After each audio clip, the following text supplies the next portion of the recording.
Despite the bright sunlight streaming through the terrace doors, the room was harsh, hard, and glaring. The marble of the floor reflected blinding rays of sunlight. The chairs were lined up around the table, stiff and formal like soldiers at attention. The ceiling soaked up every attempt at conversation, the feeble words disappearing in the height of the room. Marie presided over the breakfast table like a general, perfectly at ease in the strict formality. The Comte was not at his seat. Adrienne slipped into her chair, a soft bonjour, barely audible in the cool air. Silverware clinked against the china plates. The clock ticked. China coffee cups hit their saucers with a ringing sound. Adrienne swallowed one bite of scrambled egg. She laid her fork down. "Mama?" Her voice came out rough and coarse. Adrienne stared at her mother across the table. "May I be excused?" Genevieve's eyes left her plate, flitted over to her daughter's face. She was lost in her own thoughts and had not noticed her daughter. Nothing seemed to register, in her eyes or her voice. "Adrienne, you've barely touched your breakfast," Marie observed. "I'm not very hungry this morning," Adrienne whispered.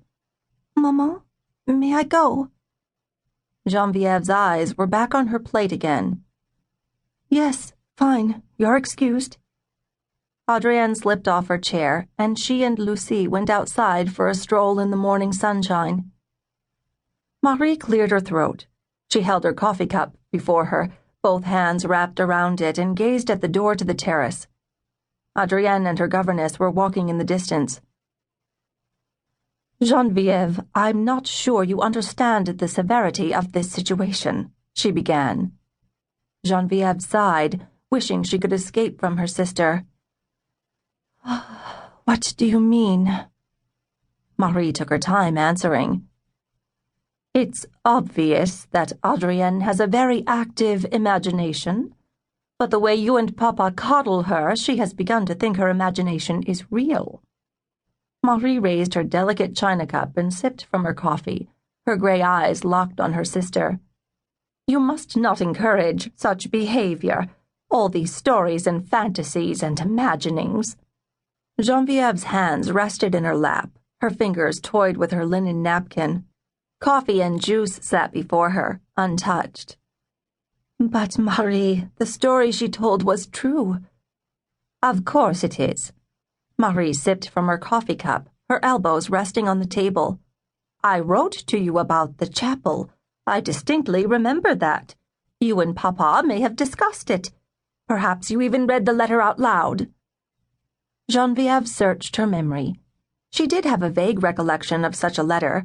She never cared much for what Marie had to say, and would often let letters from her sister sit for days without opening them. It seemed that her sister had two main themes in any of her communications. They always centered on the perfection of her son, or on what Genevieve was doing wrong. Genevieve had long ago grown weary of both topics. But the Comte was fascinated with the New World. He read everything Marie sent. He purchased every publication he could find about Indians or the Wild West or life on the American frontier. He probably had read the letter out loud. "She's young. She's sensitive to everything she hears. She seems bright enough. Perhaps she has heard the whole story from that letter I sent and remembers much more than most children her age." The prim set of Marie's lips left no room for argument. "Perhaps," Genevieve conceded.